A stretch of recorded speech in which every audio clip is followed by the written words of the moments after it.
puasa puasa-puasa mendengarkan materi. Hari ini melanjutkan pertemuan kita minggu lalu. Kalau minggu lalu saya membahas, motivasi mengapa kita menulis.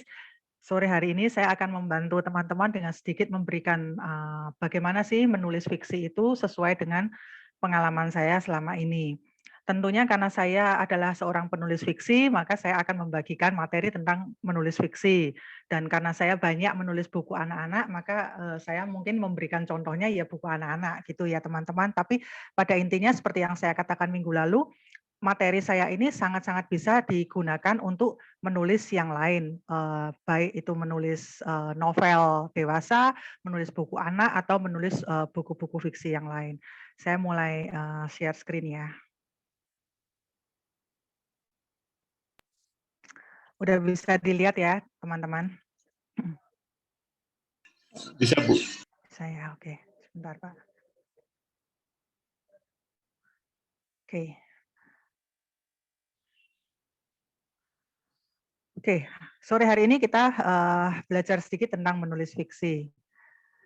Apa itu fiksi? Mungkin teman-teman sudah tahu semua, fiksi adalah karya naratif atau informatif yang berisikan data atau kejadian yang tidak nyata. Jadi kita benar-benar mengarang ya. Umumnya hasil imajinasi dari pengarangnya, kemudian bisa dalam bentuk buku bacaan, bisa juga dalam bentuk drama ya, sinema atau drama musikal. Musikal juga. Misalnya kalau kita nulis teks lagu ya, itu kan fiksi juga. Macam-macam fiksi, ada fiksi realistik, ada fiksi non-realistik, ada fiksi semi-realistik. Teman-teman tentukan dulu, teman-teman mau nulis yang mana. Realistik itu seperti novel-novel yang romans yang kita baca atau seperti sinetron di TV tidak benar-benar terjadi, namun bisa saja terjadi.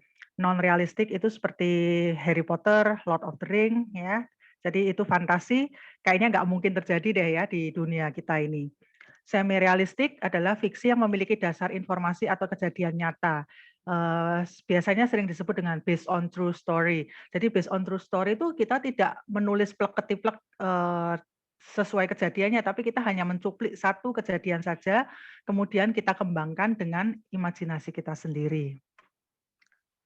Nah, ini elemen dalam membuat fiksi. Ini sangat penting ya, karena ini adalah hal-hal yang harus ada dalam sebuah fiksi. Yang pertama adalah karakter. Tentu sebuah cerita tidak akan ada jika tidak ada karakternya. Karakter itu kita boleh apa saja, boleh manusia, boleh hewan, boleh benda-benda mati. Karakter haruslah kuat. Bagaimana cara kita mengetahui kalau karakter kita itu kuat? Karakter kita kuat itu jika karakter kita itu tidak bisa digantikan oleh karakter yang lain. Jadi misalnya saya membuat cerita, tokohnya anak laki-laki yang begini, begini, begini. Kemudian pembaca saya bertanya, ini kalau misalnya saya ganti tokohnya jadi tokoh perempuan, bisa nggak? Apa harus laki-laki? Kalau saya menjawab, oh bisa, ini bisa perempuan, bisa laki-laki. Berarti tokoh saya, karakter saya tidak kuat. Karakter saya bisa diganti-ganti. Karakter yang tidak kuat akan membuat cerita kita cenderung biasa-biasa saja. Misalnya juga saya membuat, cerita dengan tokohnya sapi, kemudian ada yang nanya, "Kok sapi ya enaknya, coba diganti kucing deh, kucing kan lebih lucu, lebih cute, saya suka kucing." "Oh ya udah ganti aja sama kucing, nggak masalah." Itu berarti karakter saya tidak kuat. Karakter yang kuat kalau saya, karakter saya sapi, tidak bisa digantikan dengan kucing karena nanti di dalam, ceritanya akan ada adegan si sapi ini sedang diperah susunya oleh, farmer-nya. Nah, kalau tokohnya saya ganti dengan kucing, apakah bisa ada cerita, memerah susu kucing? Kan tidak bisa ya. Jadi karakter kita ini harus kuat dengan sifat-sifatnya juga. Kemudian ada yang namanya plot. Plot itu merupakan rangkaian kejadian yang merupakan sebab akibat. Jadi awalnya gimana, kemudian menyebabkan apa, sehingga kemudian akhirnya bagaimana. Jadi plot inilah yang merupakan nantinya menjadi rangkaian awal, tengah, dan akhir, beginning, middle, dan end.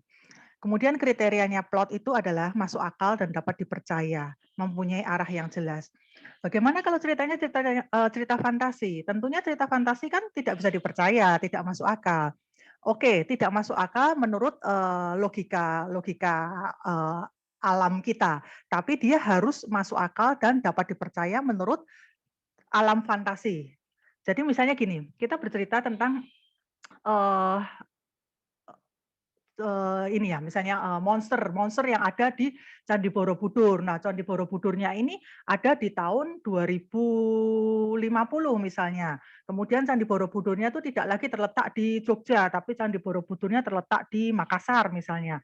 Nah, tentunya itu semuanya tidak masuk akal menurut logika kita di dunia ini. Tapi kalau menurut logika di dunia imajinasi cerita kita itu harus masuk akal. Kenapa kok Borobudurnya bisa ada di Makassar? Kenapa kok bisa ada monsternya di Candi Borobudur? Kenapa kok Candi Borobudur bisa berpindah? Kenapa Candi Borobudur ada di sana tahun 2050? Itu semua harus ada penjelasannya. Sehingga pembaca bisa, oh iya ya, masuk akal, benar ini. Tapi kalau kita ujuk-ujuk aja tiba-tiba membuat cerita Borobudur ada di Makassar, tentunya itu tidak masuk akal bagi pembaca. Apa penyebabnya Borobudur kan ada di Magelang, di Jawa Tengah. Kok bisa begini? Nah, itu pentingnya penulis membuat sebuah cerita itu masuk akal.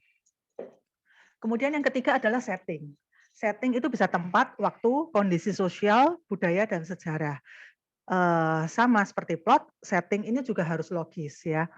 Jadi kita misalnya settingnya di mana nih? Di Jakarta. Di Jakarta kok ada musim dingin, turun salju. Itu kan tidak logis ya. Tapi kita bisa membuatnya logis dengan alasan-alasan sehingga menjadikan cerita kita adalah cerita fantasi ya. Kemudian konflik.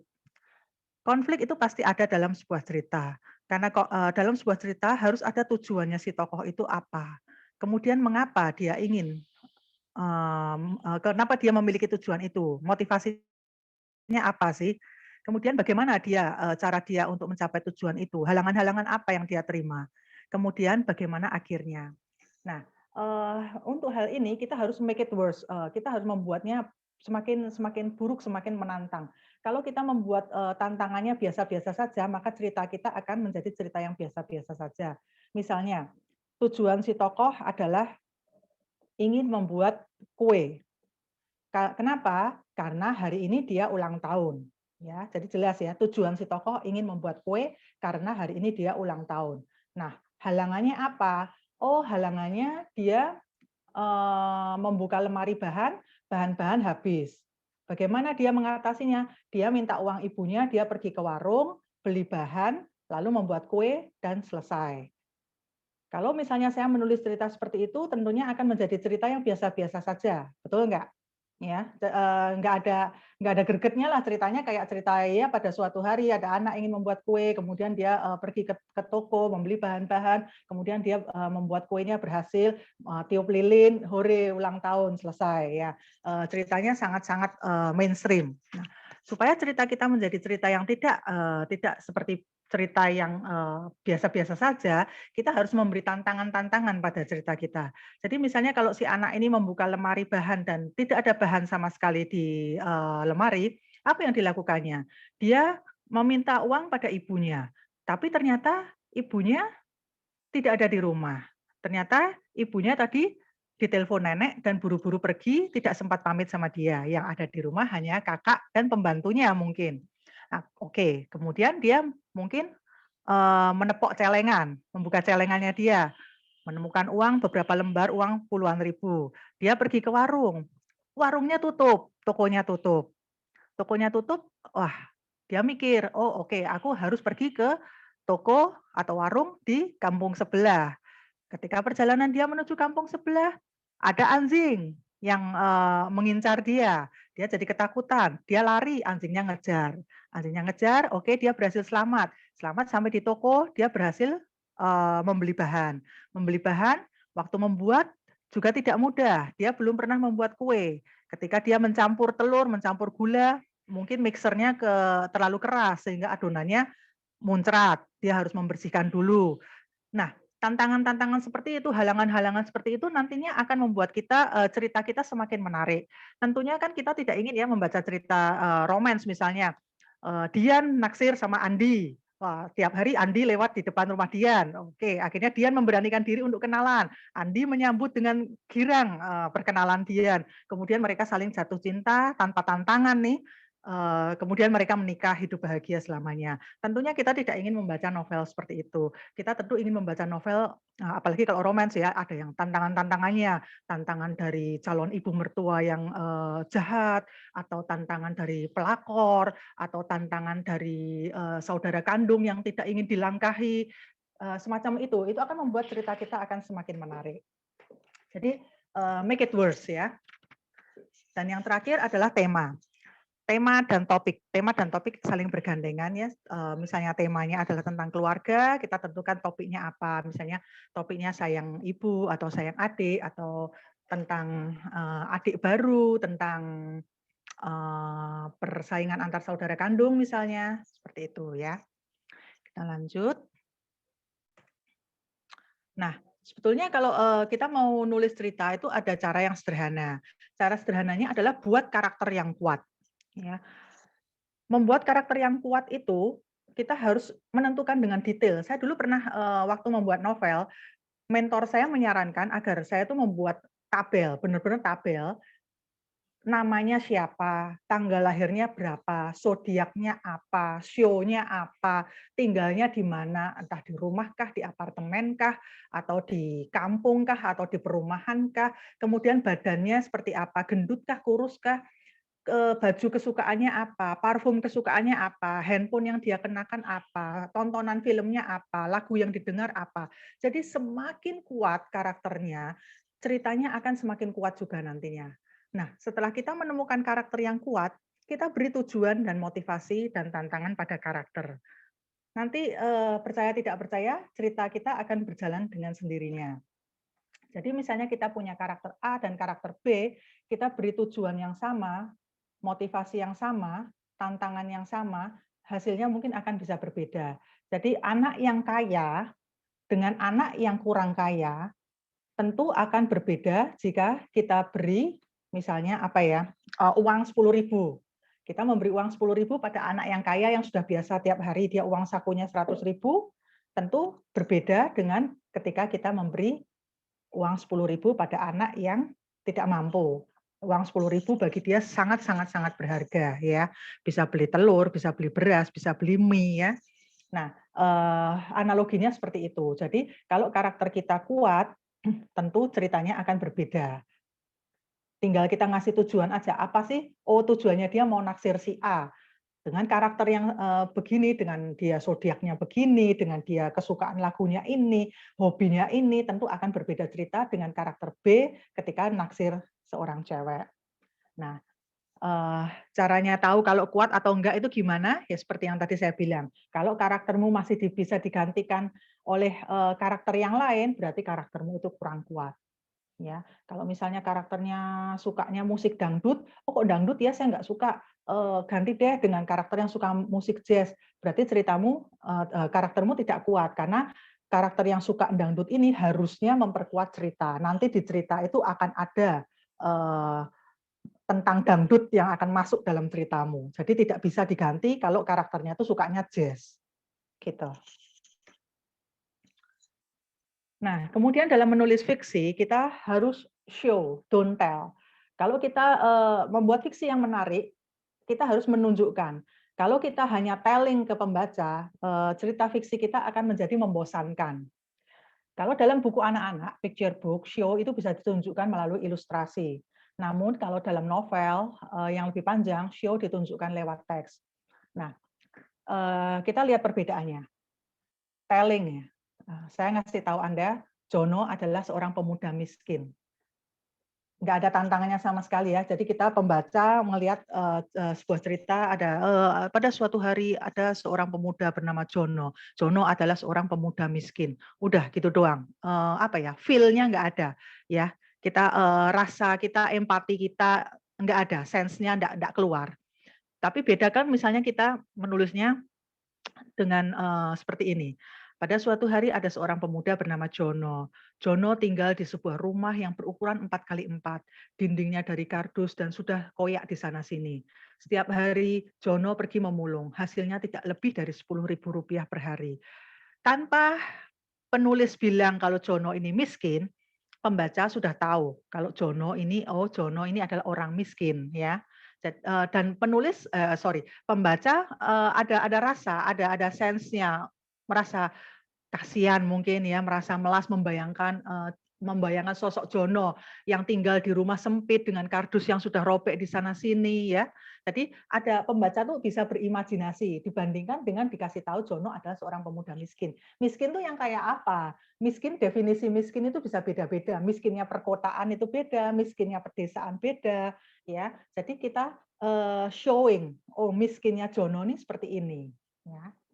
Kemudian contoh yang lain lagi, ayah marah besar. Udah gitu aja ya, kita kita sebagai pembaca kita membaca ayah marah besar. Oh iya ya, ayah marah, kurang greget ya. Bandingkan dengan kita menuliskan ayah menatapku dengan pandangan nyalang, tinjunya terkepal, aku diam terpaku, tubuhku membeku, tanganku dingin. Itu kan menunjukkan dia ketakutan ya, ketakutan karena ayahnya menatap dengan pandangan nyalang. Tanpa kita sebutkan bahwa ayah sedang marah, pembaca tahu bahwa ayah lagi marah besar ini. Nah, kalau kita ingin membuat novel fiksi yang kita tulis menarik, kita harus show don't tell. Ini pertanyaan klise ya, dari mana datangnya ide? Seperti yang sudah saya bahas minggu lalu, ide itu bisa datang dari mana saja, datang dari kejadian kita sehari-hari, dari buku yang kita baca, dari lagu yang kita dengar, dari film yang kita tonton ya. Jadi ide itu ada dua jenis. Ide yang datang langsung secara mendadak ya, kita lagi cuci piring ya, mak-mak nih cuci piring, tiba-tiba ada ide jatuh dari langit. Nah, ini adalah anugerah. Tapi tentunya kita tidak bisa mengharapkan yang seperti ini terjadi terus-menerus. Maka kalau kita berniat memang terjun sebagai profesional, penulis profesional, kita harus mengkondisikan ide agar datang pada kita. Kita harus memaksa otak kita agar datang ide-ide brilian. Karena jika kita sebagai profesional, kita hanya menunggu ide dari langit, seminggu belum tentu sekali, sebulan belum tentu sekali datangnya. Nah, tentu kita tidak mau hal itu terjadi pada kita ya. Kita bisa memaksa ide kita datang dengan bertanya pada diri kita, bagaimana jika? Bagaimana jika ketika kita bangun tidur, tubuh kita berwarna ungu. Jadi kulit kita tidak seperti ini, kita bangun tidur, tiba-tiba tubuh kita semuanya berwarna ungu. Atau bagaimana jika kita pergi ke sekolah, ternyata guru-gurunya adalah raksasa. Guru-guru kita yang biasanya kemana? Kok berubah jadi raksasa semua? Nah, itu bisa jadi ide. Ada juga acak kata. Kita mengumpulkan beberapa kata yang tidak saling berhubungan, kemudian kita memaksa diri kita untuk membuat kalimat-kalimat dari acak kata tersebut. Acak kata yang dari benda-benda tidak saling berhubungan, misalnya buku, mobil. Buku dan mobil kan tidak berhubungan. Buku, mobil, bando. Bando, balon. Kemudian dari kata-kata itu kita coba untuk merangkai suatu ide. Bisa juga ide kita dapat dari kalimat pertama sebuah cerita. Misalnya kalimat pertama dalam sebuah cerita ini adalah it's not fair, groaned Tom Sawyer. Ya, jadi Tom Sawyer menggerutu. Ini tidak adil. Nah, dari kalimat pertama ini kita bisa memaksa otak kita untuk memikirkan ide. Oh, ini tidak adil. Ini tidak adil. Apa ya yang tidak adil ya? Oh, tentang masalah ini. Ya, ini seorang anak yang diperlakukan gurunya, dia tidak nyontek tapi dituduh nyontek. Oh ya, ini tidak adil. Nah, dari kalimat pertama buku apa ini? Buku anak saya ini, Mark Twain ya, Tom Sawyer ya. Dari kalimat pertama dari buku Tom Sawyer, kita bisa membuat cerita lain versi kita sendiri hanya dari kalimat ini tidak adil. Gitu. Kemudian kita juga bisa mencari ide dari lagu. Banyak kan ya lagu-lagu, saya suka sekali mendengarkan lagu-lagu, tuh teksnya bagus-bagus gitu ya. Nah, kita juga bisa mencari ide dari lagu tersebut. Kemudian dari judul buku lain atau dari judul film, misalnya judul film apa ya?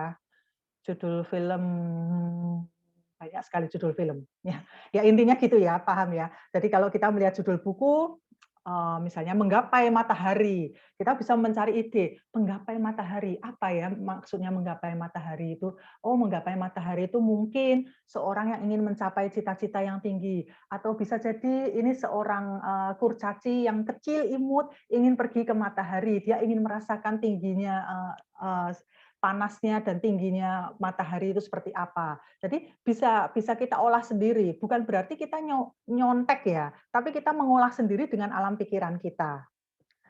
Bisa juga kita mencari ide dengan mengamati gambar. Mengamati gambar balon misalnya, bukan berarti kita harus membuat cerita tentang balon. Misalnya kita mengamati gambar tentang balon, kita lalu teringat masa kecil kita. Oh iya, waktu kecil dulu aku sering diajak ayah pergi ke pasar malam dan dibelikan balon. Nah, dari situ bisa ada cerita, mungkin cerita tentang pasar malam, atau cerita tentang ayah, atau cerita tentang balon itu sendiri. Jadi bebas saja. Tapi kalau kita mengamati gambar, bukan berarti kita harus membuat cerita tentang gambar tersebut. Tapi jadikanlah gambar itu memacu ingatan-ingatan kita akan masa yang pernah kita alami, memacu imajinasi kita, sehingga timbul ide yang baru. Nah, kemudian bagaimana agar kreatif? Tentunya banyak membaca, memaksimalkan panca indera, memperhatikan gerak dan bahasa orang di sekitarmu. Jadi mungkin kalau saya penulis buku anak, saya akan banyak memperhatikan anak-anak, karena tidak mungkin seorang anak usia 5 tahun bisa bertutur kata, misalnya begini, apa yang kamu lakukan? Kamu melakukan hal yang tidak baik. Kamu nanti akan misalnya Tuhan akan marah padamu. Kamu tidak jujur. Kamu harus menjadi orang harus jujur karena jujur adalah perbuatan yang disukai Tuhan. Anak umur 5 tahun tidak mungkin berkata seperti itu. Mungkin kalian bisa ngomong, ada kok Mbak, tetangga saya umur 4 tahun, sudah kayak orang tua kalau ngomong. Ada. Bandingkan dengan anak-anak yang lain, 1 banding berapa? Nah, kalau kita membuat satu cerita, satu karakter, satu tokoh, itu tokoh yang kamu buat itu harus manusiawi banget. Jadi ketika pembacamu itu membaca, dia harus merasakan bahwa karaktermu itu manusia, sama seperti dia. Bahkan kadang-kadang karaktermu itu bisa bertindak sama seperti dengan pembacamu. Jadi pembacamu akan membatin, oh ini gue banget loh, gue juga gitu. Nah, karakter yang seperti itu akan disukai oleh pembaca, ya. Maksimalkan panca indera itu berarti kita kalau melihat sekeliling kita tidak hanya menggunakan mata, tapi gunakan juga penciuman, gunakan juga pendengaran. Jadi kalau lihat semangka warnanya hijau, ya jangan lihat aja semangka bulat berwarna hijau, tapi rasakan, cicipi rasanya seperti apa, raba permukaannya seperti apa, licinkah, dinginkah, keraskah, beratkah, seperti itu. Dan yang paling penting adalah banyak baca, karena semakin banyak yang masuk ke dalam pikiran kita, ke otak kita, maka semakin mudah kita mengeluarkan. Dan jangan lupa membawa catatan kemanapun kamu pergi, karena ide-ide dan hal-hal baru yang kamu lihat bisa datang sewaktu-waktu. Alangkah sayangnya jika hal-hal itu hilang begitu saja tanpa sempat kamu mencatatnya. Kemudian, nah, hati-hati dengan Deo Ekina. Sering sekali kita membaca sebuah cerita atau nonton film yang Deo Ex Machina. Deo Ex Machina ini secara harafiah artinya Tuhan muncul dari sebuah mesin. Jadi ceritanya ini tiba-tiba ujuk-ujuk ada orang yang nolong. Tiba-tiba ujuk-ujuk kita punya kemampuan superhero. Tiba-tiba kita menemukan barang yang kita butuhkan. Ya, ada film yang Deus Ex Machina banget, tapi film itu sangat menarik, yaitu MacGyver. Mungkin kalau yang seumuran dengan saya mungkin lihatnya MacGyver yang lama ya, tapi kalau orang-orang zaman sekarang lihatnya MacGyver yang baru ya. MacGyver itu sangat-sangat Deus Ex Machina. Ketika dia kepepet di dalam sebuah gudang, dia bisa menemukan jepit rambut untuk membuka kunci. Ketika dia harus butuh api, dia bisa nemu apa yang bisa menjadikan api. Nah, itu sangat-sangat Deus Ex Machina. Tapi anehnya MacGyver itu sangat menarik. Film yang sangat menarik untuk ditonton. Saya pun kalau nonton tuh senang sekali ya.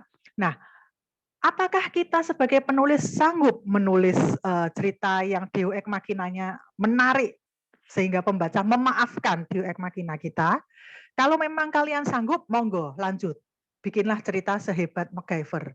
Tapi jika kita masih belum bisa, sebaiknya jangan, hindari ya. Karena pembaca akan mencibir. Alah, kok tiba-tiba kok bisa ada tokoh ini datang dari mana? Kok ujuk-ujuk bisa datang kayak gini?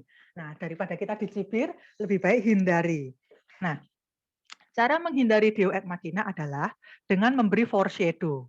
Foreshadow itu gambaran di awal cerita. Jadi ketika nanti di tengah-tengah ada satu kejadian, pembaca kita maklum, oh iya tadi di depan sudah digambarkan seperti itu. Saya ngasih contoh, ini film seluler. Saya barusan nonton di Netflix film seluler ya. Ini ceritanya tentang seorang ibu dan anak yang diculik. Ketika ketika disekap ya ibunya ini, dia merangkai kabel-kabel telepon yang sudah dibanting oleh penculiknya. Jadi penculiknya nggak mau dia telepon siapapun, teleponnya dibanting sehingga teleponnya tuh amburadul, kabelnya mencelat semua. Nah, si cewek ini nih merangkai kabel sehingga telepon itu bisa menelpon orang meskipun random, nyambung ke siapa dia nggak tahu. Tapi telepon itu nyala. Nah, andai andai penulisnya tidak memberi foreshadow di depan, saya pasti akan mencibir. Lah, cewek kok tiba-tiba bisa ngerangkai kabel? Kan aneh gitu loh. Tapi di awal waktu opening, waktu beginning itu, dia sudah ada ceritanya, si cewek ini gandeng anaknya, kecil ya anaknya ya, TK atau SD, anaknya tuh ngomong gini, "Bu, nanti kalau saya SMA, apakah Ibu masih jadi guru sains?" Nah, dari situ kita tahu cewek ini adalah guru sains. Nah, si ibu itu ngomong, "Oh iya, nanti kalau kamu SMA, ibu yang akan jadi gurumu." Kemudian anaknya ngomong, "Ah, nggak asik ah punya punya guru kok ibunya sendiri nanti aku diolok-olok temenku gini gini gini gini." Nah, kemudian mereka bercanda berpeluk-pelukan. Kemudian ibunya ngomong, "Ah, enak toh nanti kalau SMA kamu tetap ibu cium-cium terus di sekolah kan." Nah, saling menggelitik gitu. Jadi itu namanya foreshadow. Foreshadow yang diberikan secara samar. Tapi dari situ saya tahu bahwa ibu ini kalau bisa mereparasi telepon tidak aneh karena dia adalah seorang guru sains. Andai kata di depan tidak ada dialog, "Ibu nanti kalau aku SMA Ibu masih jadi guru sains nggak?" Andai kata tidak ada dialog itu, pasti saya mencibir, "Ya apaan sih ini ibu rumah tangga biasa, ya, kok tiba-tiba bisa jagoan banget ngerakit telepon," gitu ya. Jadi sangat penting jika kamu ingin nanti di tengah ceritamu ada satu kejadian ujuk-ujuk, berikan foreshadow di awal ya. Nah, sekarang, kita latihan dulu sembari kita mendengarkan satu cerita yang berjudul Krauk-Krauk. Saya ingin teman-teman mendengarkan cerita, kemudian teman-teman menentukan, apa sih tujuannya si tokoh ini, kemudian mengapa dia punya tujuan itu, kemudian apa saja tantangan yang ditemui si tokoh, kemudian menurut kalian adakah tambahan atau nilai plus dalam cerita ini selain hanya kisah tentang kegigihan si tokoh untuk memenangkan lomba, ya. Jadi, dalam membuat cerita mentor saya juga mengajarkan bahwa sebaiknya kita memberikan nilai tambah dalam sebuah cerita. Dari, nilai tambah ini si pembaca bisa memperoleh pengetahuan baru, gitu ya. Sekarang kita, dengarkan dulu ceritanya, oke?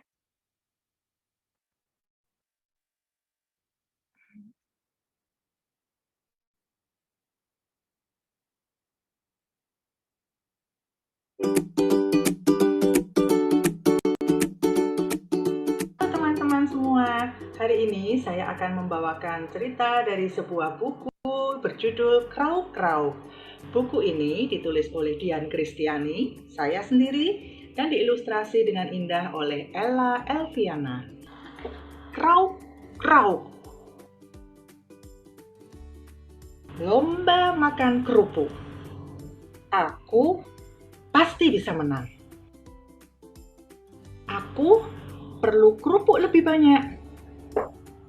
Wah, mereka mau berlatih juga. Aku tidak mau kalah. Aku akan mulai berlatih. Aku terus berlatih. Di mana saja, kapan saja. Berlatih, berlatih, berlatih, berlatih, Duar, duar.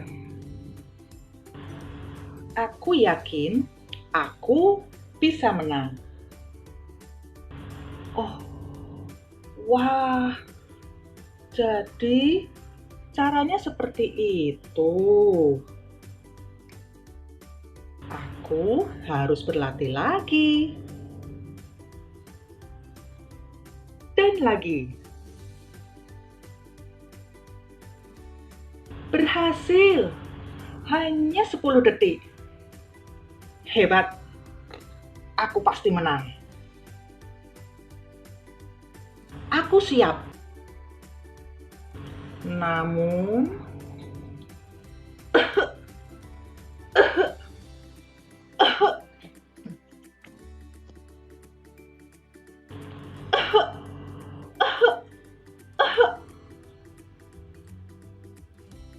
aku batuk terus.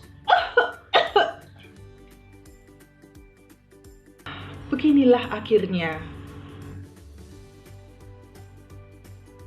Aku penasaran, apa isi kotak itu?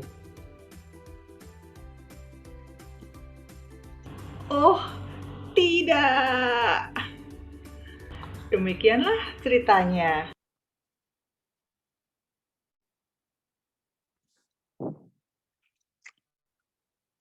Nah, sudah dilihat ya teman-teman, mungkin ada yang mau jawab, apa tujuan si tokohnya, kemudian apa motivasinya, tantangan-tantangannya apa, dan apakah ada, ini, hal-hal lain yang ini apa, disampaikan penulisnya kepada kita?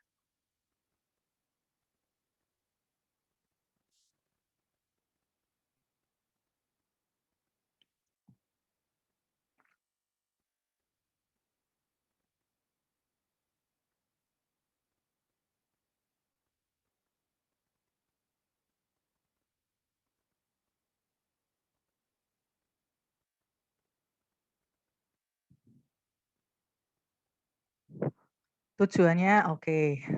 Tujuannya mau menang lomba makan kerupuk ya? Oke. Apa, motivasinya apa?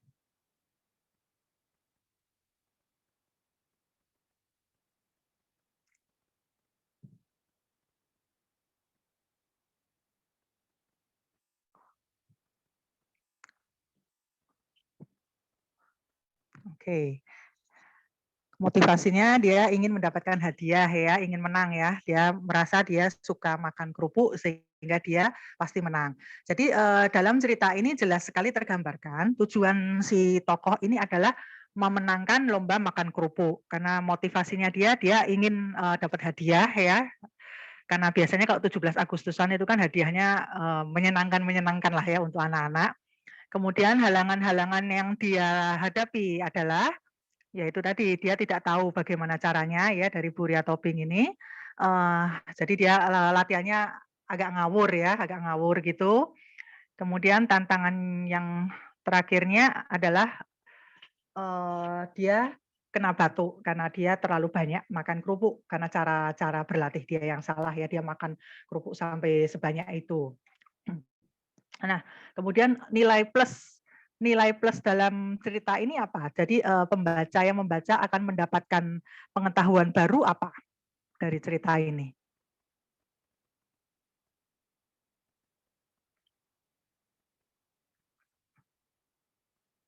Oke, dari Buria Tobing harus tahu caranya kalau mau menang. Betul. Jadi dari situ anak akan tahu caranya lomba makan kerupuk tuh begitu, pakai tali, kerupuknya dicentelin. Oke, ada lagi. Jadi dari tidak harus dari teksnya, dari gambarnya. Dari gambarnya juga kita dapat pengetahuan baru bahwa oh ada ini gitu. Apa? Dari Liskania.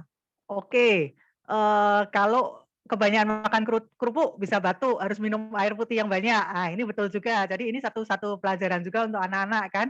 Kalau makan kerupuk jangan banyak-banyak karena kalau makan kerupuk banyak ya harus banyak minum air putih gitu ya.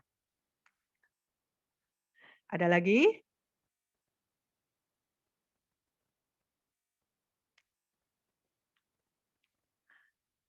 Oke, karena waktunya mepet, saya jawab ya. Eee, Nilai plus yang lainnya adalah dari cerita ini anak bisa tahu jenis-jenis lomba apa saja yang ada saat 17 Agustus ya.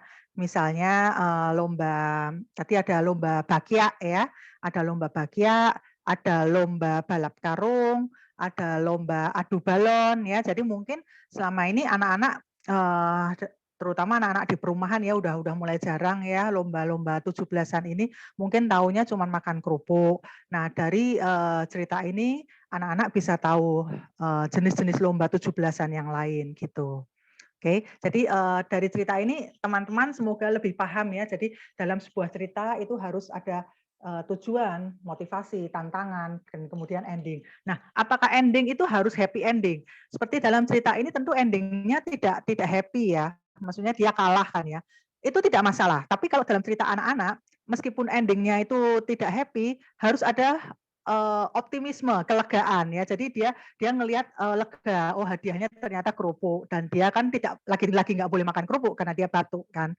Jadi, ending-nya tuh meskipun tidak happy tapi tidak yang sedih-sedih banget menyayat hati karena ini kebetulan buku ini adalah untuk level anak, PAUD ya. Oke, kita lanjut dulu di materinya. Nah, ini nanti PR ya. PR ini akan kita bahas minggu depan. Jadi PR ini saya minta teman-teman untuk membuat beginning, middle, dan end dari kisah yang hendak kamu tulis. 1 lembar saja maksimal, ya. Kalau bisa setengah lembar. Setengah lembar sampai 1 lembar. Nah, dalam BME ini kita harus sudah bisa melihat apa tujuan, motivasi, dan tantangan yang diterima oleh si tokoh. Nanti minggu depan kita bahas secara random siapa yang mau dibahas. Kemudian semua peserta bebas untuk mengomentari. Karena menurut saya memberi komentar itu bukan berarti kita sok tahu, sok pinter, tapi dengan memberi komentar itu berarti kita juga belajar. Bener nggak kita nih? Dan, untuk yang dikomentari pun tidak boleh sakit hati karena kan, 2 kepala, 3 kepala jauh lebih baik daripada 1 kepala ya. Kadang sebagai penulis kita merasa, cerita kita ini sudah bagus banget, sudah hebat banget, tapi ternyata ketika orang lain yang membacanya, orang lain itu menemukan plot hole yang banyak sekali gitu ya. Nah nanti ini minggu depan kita bahas, tolong teman-teman yang memang berminat untuk, menjadi penulis profesional silahkan kalian membuat BME dari kisah yang hendak kamu tulis. Tidak panjang-panjang ya, saya tidak minta kalian untuk membuat cerpen, saya nggak minta kalian untuk membuat novel, saya hanya minta kalian, beginning-nya tuh apa, beginning-nya misalnya Kak tadi cerita, Krauk-Krauk tadi ya, beginning-nya adalah, tokohnya melihat pengumuman lomba 17-an dan dia hendak ingin ikut lomba makan kerupuk. Middle-nya si tokoh berlatih dengan keras, dia berlatih di mana saja, kapan saja sehingga, dia yakin bahwa dia bisa menang. Ending-nya ternyata dia batuk saat, lomba sehingga dia kalah. Seperti itu ya. Jadi ringkas saja, ringkas tapi kita yang membaca sudah tahu ceritamu, oh ada tujuannya, motivasi dan tantangannya. Itu PR untuk minggu depan, jadi minggu depan kita tidak ada materi, minggu depan kita membahas saja, semua peserta bebas membahas, semua peserta bebas berkomentar ya. Tentunya terbatas oleh waktu juga tapi ya. Oke. Nah, tidak ada gunanya ikut pelatihan, tidak ada gunanya ikut webinar, tidak ada gunanya membaca dan mendengarkan banyak teori jika kita tidak mulai menulis ya. Hilangkan semua alasan-alasan kalian.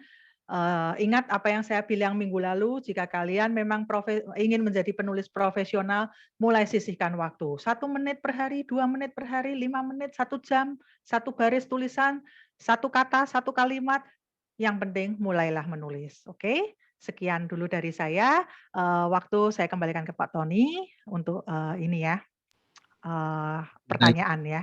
Oke. ya, sahabat kelas kita masuk ke sesi tanya jawab ya. Nah, kita Ya, lewat bertanya langsung aja ya daripada chat ya. Yang mau bertanya boleh raise hand ya. Sahabat kelas ada yang mau bertanya, silakan. Oke, ada Mahendra ya, silakan Mahendra. Satu harus pertanyaan aja ya. Sih ya Bu, tetapi PPT dari pertemuan terakhir belum dirilis. Dan saya itu lupa screenshot ketika pertemuan pertama. Apa ya? Pertanyaannya apa ya, Mahendra ya? Coba diulang ya. PPT yang dari pertemuan 1 itu belum dirilis di WhatsApp dan Memang tidak dirilis. oke. Ya, Iya. silakan nonton ulang rekamannya ya sudah. Iya. Dan saya minta peserta untuk screenshot saja. Oke, pertanyaannya berikutnya, silakan. Selamat sore, saya Arlince dari Surabaya, Budian, salam kenal. Ya, salam kenal. Ya, tadi bukunya bagus sekali yang kriuk-kriuk. Nah, itu Krauk. krauk kriuk-kriuk. Kriuk-kriuk itu keripik. Iya, saya lapar kayaknya belum makan siang. Ya, itu saya kan belum tahu bukunya. Apakah bukunya itu seperti itu? Maksudnya ilustrasinya kan bisa menggambarkan. Nah, Betul. tapi dari situ tuh apakah Ibu dengan pembuat ilustrasinya bercerita bahwa anak itu seperti ini. Jadi dari ilustrasinya itu detail banget gitu loh. Apakah hanya ilustratornya tuh dari cerita mungkin Ibu hanya punya 1 lembar gitu ceritanya, kata-katanya, lalu ilustratornya menggambarkan sendiri gitu. Ya, Nah, oke. jadi saya kepingin tahu yang itu tadi. Prosesnya ya. Iya, terima kasih. Kalau prosesnya, kalau dalam pembuatan buku anak bergambar, kita sebagai penulis tentu menuliskan teks dulu. Teks dulu, kemudian kita membagi teks itu ke dalam, kita sudah menggambarkan dulu, oh ini bukunya nanti mau 24 halaman. Kita bagi teks itu dalam 24 halaman. 24 halaman, kemudian kita kasih sedikit gambaran ilustrasi. Kan kita ada lembar karakter juga ya, anak ini anak usia sekian, bodinya kurus ya, terus lawannya nih nanti bodinya gemuk, itu sudah kita tuliskan. Kemudian tiap halamannya juga kita kasih panduan. Saya mau adegannya ini adegan dia lagi makan kerupuk sambil main bakya misalnya gitu. Kemudian dia jatuh. Nah, tapi panduan ini sifatnya hanya apa ya?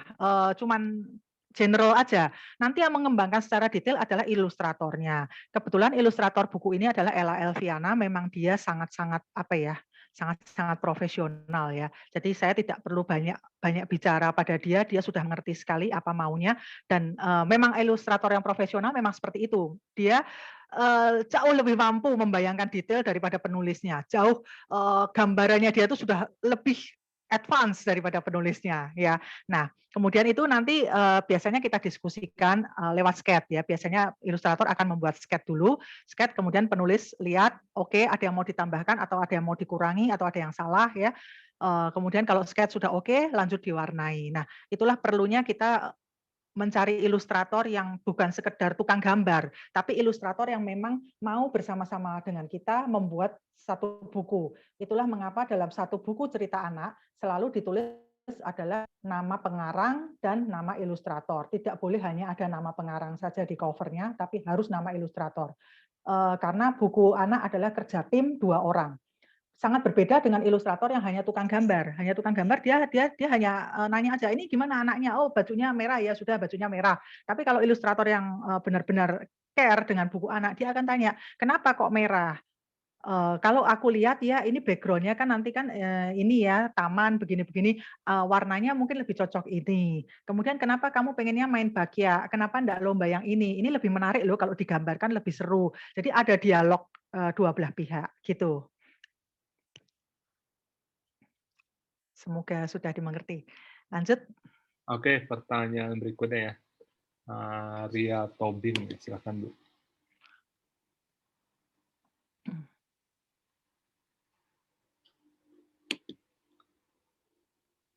Sudah saya oke, Ria. Terima kasih Budian, saya banyak belajar. Sebetulnya saya juga baru belajar menulis. Yang pertama adalah kalau baru-baru belajar nulis itu perlu pembimbingan enggak ya Bu? Lalu apakah Ibu bersedia untuk membimbing? Misalnya saya membuat tulisan lalu Budian tolong dibimbing dong gitu ya. Itu pertama. Terus kedua kan tadi Ibu bilang untuk minggu depan kita harus atau kita boleh mengirimkan cerita kita 1 lembar. Itu dikirim kemana ya Bu ya? Karena kalau WA itu kita nggak bisa ngirim message, betul nggak Pak Tony? Ini teknisnya gimana ya Pak Tony? Apakah kita nanti langsung saat ini langsung kita peserta yang terpilih langsung share screen saja atau gimana Pak? Oke, setelah ini saya akan buka WA group ya, itu udah bisa di-share ya. Jadi ntar sahabat kelas bisa kirim ke WA group aja. Oke. Ya, waktunya sampai kapan Pak Tony? Kita kasih sampai Kamis ya mungkin. Sampai Kamis. Oke. Ya, sahabat kelas yang lain juga ya, ntar akan dibatasi sampai Kamis ya untuk pengumpulannya ya. Oke. Lalu mengenai bimbingan gimana Bu Dian? Kalau bimbingan, saya sendiri mulai kan dari nol ya Bu ya. Saya menulis tanpa bimbingan siapapun. Jadi yang saya lakukan adalah misalnya saya sudah memutuskan saya ingin menulis buku anak, maka yang saya lakukan adalah membeli dan membaca buku-buku anak. Saya pelajari Bu. Saya pelajari metodenya gimana. Ya. Kemudian buku yang laris itu buku yang seperti apa. Buku yang bagus itu buku yang seperti apa. Saya mengamalkan metode ATM, amati, tirukan, modifikasi. Dari situ saya belajar sendiri sehingga akhirnya saya mampu sendiri Bu. Karena kalau bimbingan itu ada Bu, tapi tentunya bukan saya yang bimbing Bu, saya nggak pernah bimbing ya Bu ya, karena saya memang bukan itu profesi saya. Ada sih Bu yang mau membimbing seperti itu ada, tapi tentunya tidak gratis ya Bu ya, ada fee yang mereka minta ya. Nah, tapi saran saya sih Bu, kalau untuk saat ini mungkin lebih baik dana yang ada dialokasikan untuk membeli buku-buku sejenis dengan yang Ibu ingin jadi penulis apa. Misalnya Ibu ingin jadi penulis novel romance ya, Ibu alokasikan dananya untuk beli dulu buku-buku novel romance gitu Bu. Dari situ Ibu bisa dapat pengetahuan sendiri, bisa dapat feel-nya sendiri. Kemudian dengan Ibu rajin ikut pelatihan seperti ini ya, Ibu tentu sudah mendapatkan pengetahuan baru juga ya Bu ya. Dan sebetulnya hal-hal semacam ini kalau kita mau mencari sendiri di Google pun sebetulnya ada ya Bu ya. Nah, yang perlu dilakukan adalah banyak membaca, banyak berlatih. Perkara nanti hasilnya seperti apa, nanti siapa yang ngasih tahu saya kalau tulisan saya bagus atau jelek, kirimkan aja langsung Bu. Kirimkan, kalau memang bagus pasti akan diterima. Kalau kurang bagus biasanya diterima dengan catatan. Ya, kalau jelek ya ditolak, gitu aja Bu. Oke. Juga ada editor ya Pak, Bu ya? Ada, pasti ada. Pasti ada. Oke. Terima kasih Bu. Ya, sama-sama Bu Ria. Ya, untuk berikutnya kita undang Bu Liana ya, silakan. Hai Tante Dian. Halo, Liana yang kelas 4 SD? Iya, aku temannya Winar, aku ibunya, aku mama anaknya Winarti. Oh, anaknya Win, oke. Aku mau tanya, kalau ini Oke. cerita itu tempatnya nyata ditambahi fantasi boleh? Boleh sekali. Asalkan tadi ya, logis ya ceritanya ya. Masuk akal. Jadi bebas ya? Bebas. Makasih. Sama-sama. Oke. Berikutnya Vivi Merlina ya, silakan. Martina ya, Martina, silakan Bu Vivi.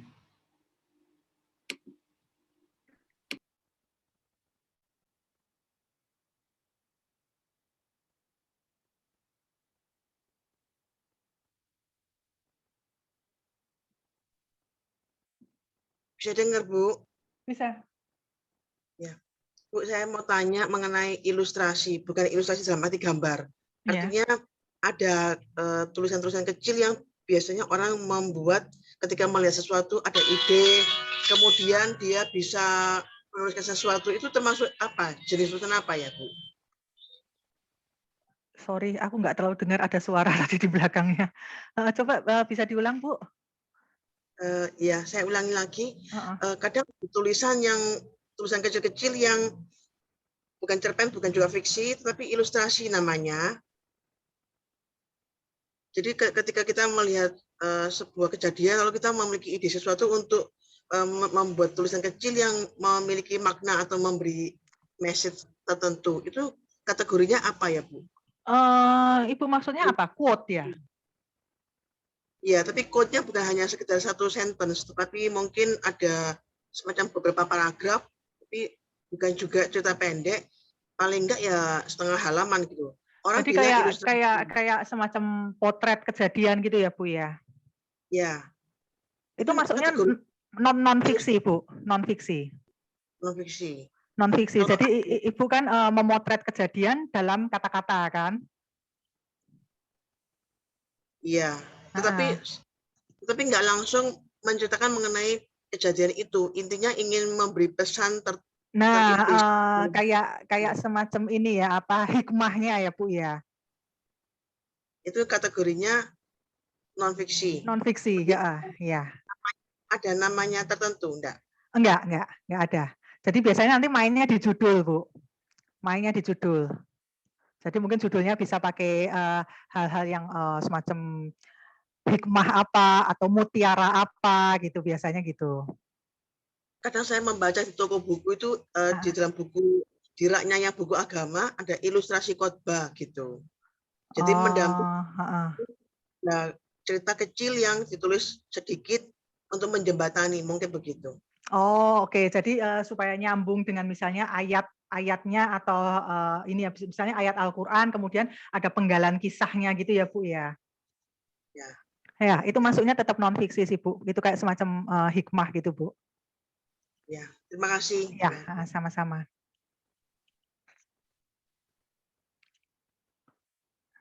Ada lagi? Ya, ada yang mau bertanya lagi, sahabat kelas? Oke, ada Nur ya, silakan. Halo, selamat sore Ibu Dian. Selamat sore.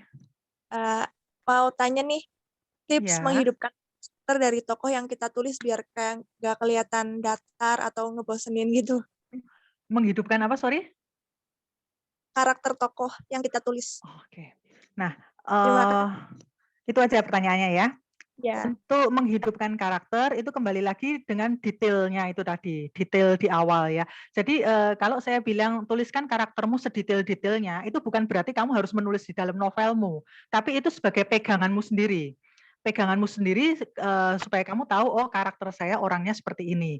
Nah, caranya gini, kamu tulis dulu fisiknya seperti apa.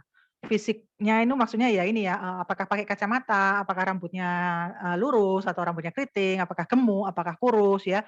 Kemudian kamu tuliskan sifat-sifatnya, faktor ininya dalam dirinya. Apakah dia orangnya moody, apakah dia orangnya gampang bahagia atau orangnya gampang tersinggung, sensitif, atau orangnya ramah, orangnya easy going, atau orangnya gimana. Kemudian faktor tempat tinggal, di mana dia tinggal. Apakah dia ini anak yatim piatu, apakah dia ini dari keluarga bahagia, apakah dia dari keluarga broken home, apakah dia tinggal di lingkungan yang kumuh, apa dia tinggal di perkampungan yang sempit, apa dia tinggal di perumahan mewah, itu semua kamu tuliskan dengan detail karaktermu. Bukan untuk dituliskan dalam novel, tapi untuk peganganmu. Jadi begitu nanti dalam cerita kamu tokohmu ini mengalami sebuah kasus, kamu sudah tahu bagaimana nanti tokohmu akan bersikap. Misalnya gini, tokohmu adalah orang yang penyabar, penyayang, kemudian orangnya lemah lembut. Ketika dia mengalami satu kejadian, dia makan di sebuah restoran dalam keadaan sangat lapar dan restoran itu melayaninya dalam waktu lebih dari 1 jam.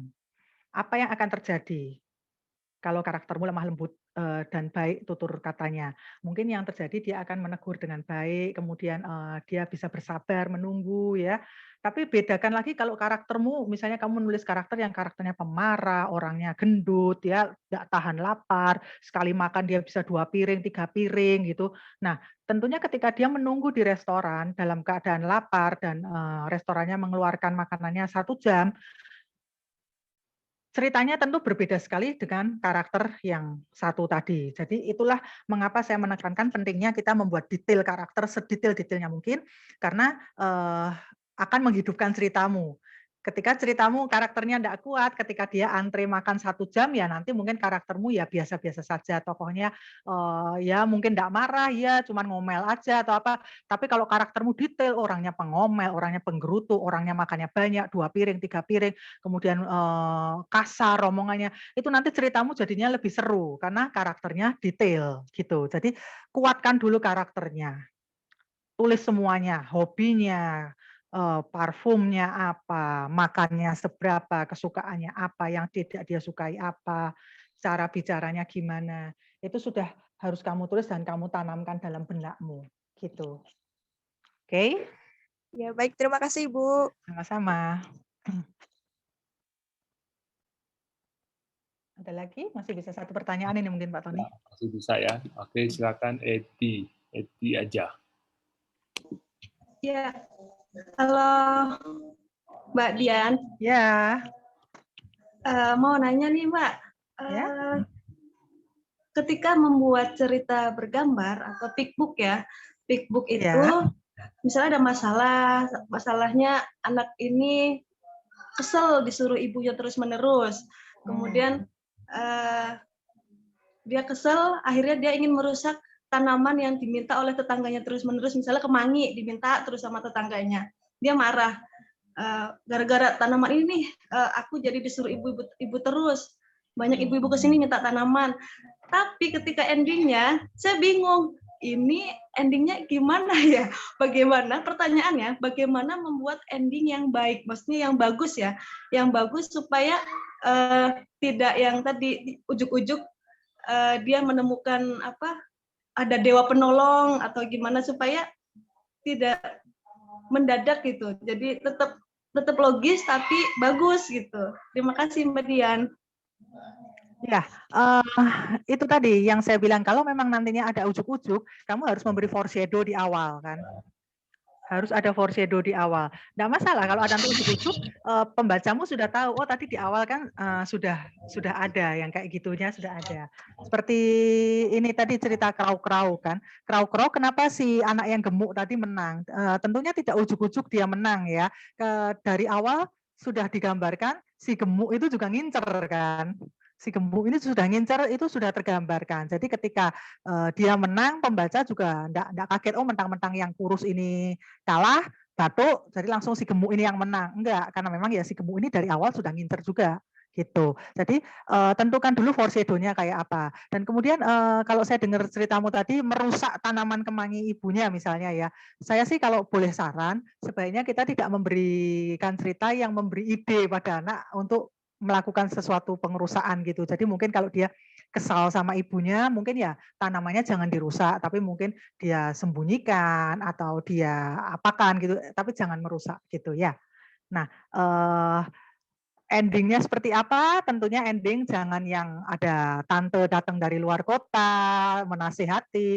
Endingnya biarkan si anak itu yang menemukan jawabannya sendiri. Itulah mengapa perlunya karakter yang kuat. Jadi kembalikan lagi ke karaktermu. Apakah karakternya ini anaknya pendendam, apa anaknya penyayang, apa anaknya kurius, apakah anaknya pemarah, apakah anaknya ini apa gitu ya, tuliskan yang detail. Nah dari situ nanti kamu akan karaktermu ini akan menentukan jalannya sendiri untuk menentukan endingnya sendiri, bagaimana dia nanti mendapatkan jawaban. Jangan ada campur tangan orang dewasa dalam sebuah cerita anak gitu ya. Oke, Bu, ini ada 2 pertanyaan yang sudah nunggu dari tadi ya, kita habisin ya. Oke. Ya, Airin silakan sama Richard ya.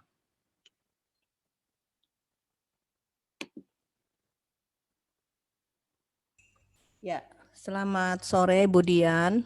Ya, sore. Bisa dengar ya? Saya kebetulan dari kecil memang hobi menulis. Tapi saya bukan menulis novel, Bu. Makanya ini saya dengar ada buka kelas menulis, terus saya seneng banget gitu. Tapi setelah saya dengar ini kok arahnya ke penulisan novel. Saya selama ini yang saya tulis, ya waktu SD dulu saya masih ingat sekali, terlalu berkesan karena dulu gurunya pernah menjatuhkan semangat saya menulis. Dulu kan ada pelajaran mengarang gitu ya. Jadi diminta kita menulis hari Minggu kita pergi jalan-jalan sama keluarga. Lalu saya udah awalin begini kata-katanya itu datang sendiri. Saya bilang langit cerah, awan tak tampak, begitulah kurang lebih saya mulainya gitu kalau nggak salah. Terus gurunya memang memuji dari sekian banyak anak-anak yang menulis tuh saya beda sendiri gitu, nggak seperti kayak Ibu bilang tadi tuh yang terlalu sederhana, terlalu mainstream gitu, biasa aja. Jadi ada ya seninya gitu ya. Tapi dia terus bilang, ah ini menyontek nih katanya gitu.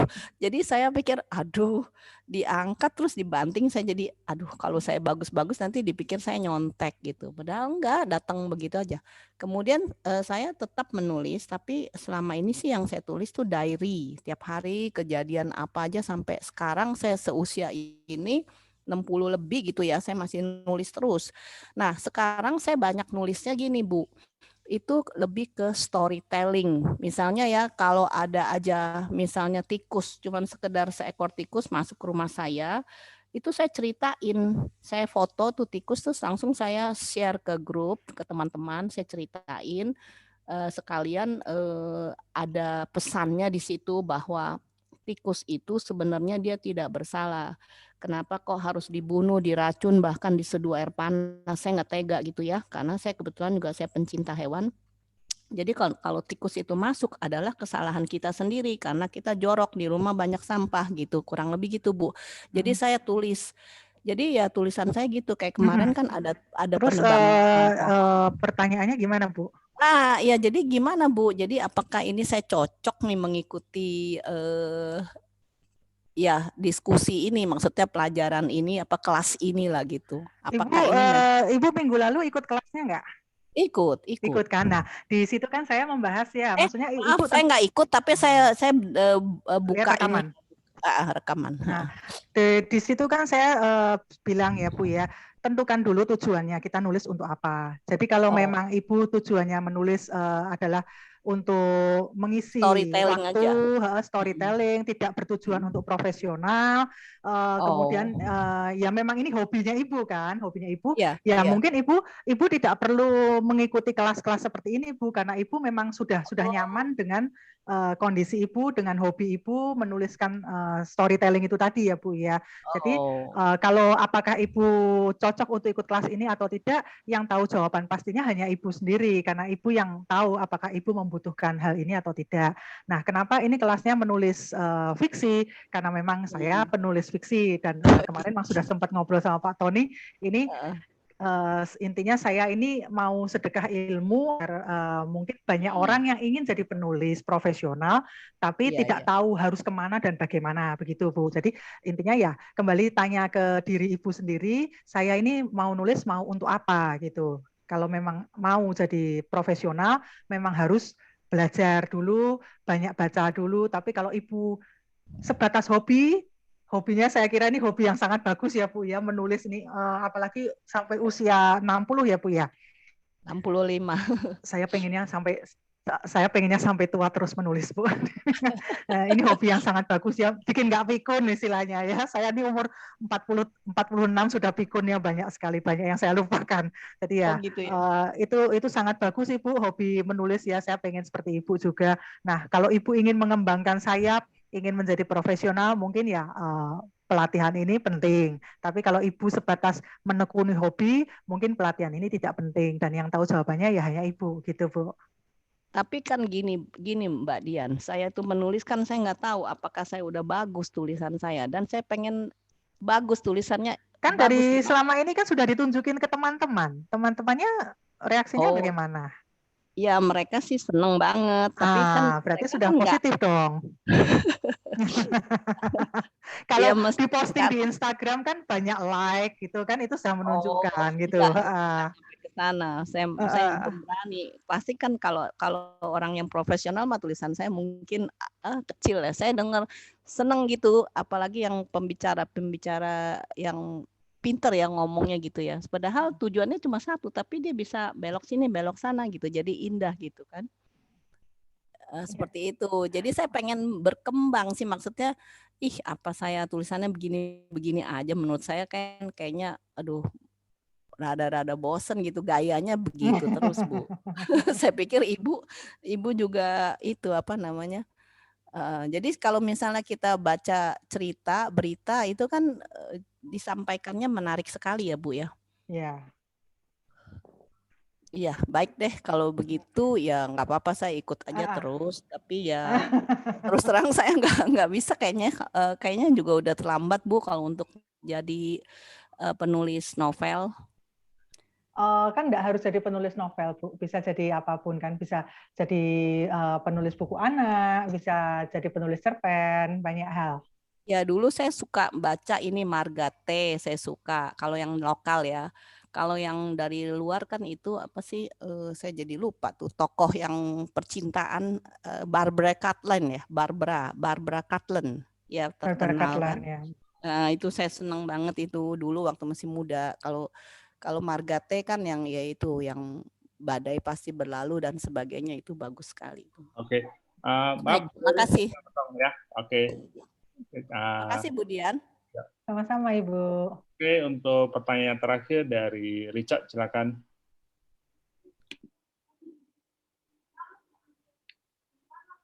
Halo Richard.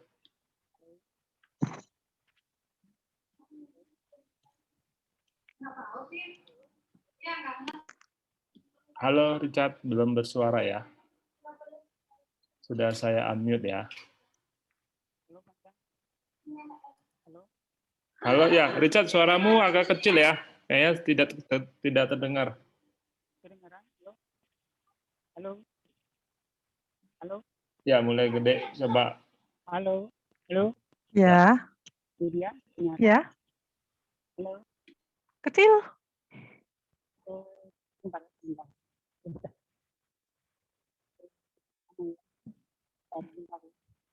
Tak dengar aku, Pak. Ya.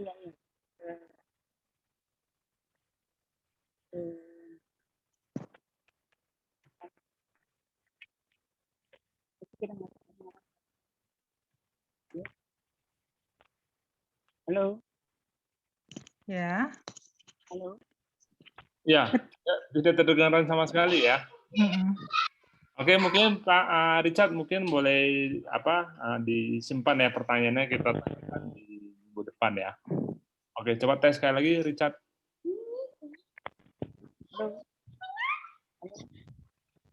Bu Dian juga tidak kedengaran ya Bu ya? Tidak Pak. Oh, Oke, kalau gitu Pak Richard, mohon maaf sebelumnya ya, karena memang keterbatasan waktu juga kita sudah melewati 8 menit ya dari jadwal. Sebagai penutup, Bu Dian mungkin ada yang mau ditambahin lagi? Ya, saya rasa cukup dari saya seperti ini. Teman-teman pokoknya kalau ingin jadi penulis profesional, jangan khawatir, jangan ragu. Saya pun dulu memulai dari nol ya, memulai dari nol. Dan kita ini beruntung hidup di era internet. Semua materi belajar ada di internet. Jadi kalau kita memang niat, kita bisa cari sendiri bahan-bahan untuk kita belajar. Tapi yang terpenting adalah yaitu tadi, tidak ada gunanya kita belajar, tidak ada gunanya kita ikut webinar, tidak ada gunanya kita baca-baca banyak teori kalau kita tidak mulai menulis. Ya, jadi kalau memang kalian ingin menjadi penulis profesional, mulailah menulis. Terserah mau menulis apa saja, tentukan kembali seperti materi saya minggu lalu, tentukan dulu dalam diri kalian, aku ini mau jadi penulis apa gitu ya. Sekian gitu aja Pak Tony. Oke, terima kasih Bu Dian dan sahabat. Jangan lupa untuk tugasnya ya, minggu depan akan kita bahas ya. Oke ya, dan untuk WA Group nanti akan saya buka dan akan ditutup kembali hari Kamis ya. Oke, kita ketemu lagi minggu depan di waktu yang sama ya, sahabat kelas. Pertemuan terakhir minggu depan jam 3 sore ya. Oke, sampai ketemu. Terima kasih Bu Dian. Sama-sama. Terima kasih Bu Dian. Sama-sama. Terima kasih. PR-nya dikerjakan. Pak Tony, terima kasih. Terima kasih Bu Dian. Terima kasih Pak Tony. Terima kasih Bu Dian. Sama-sama.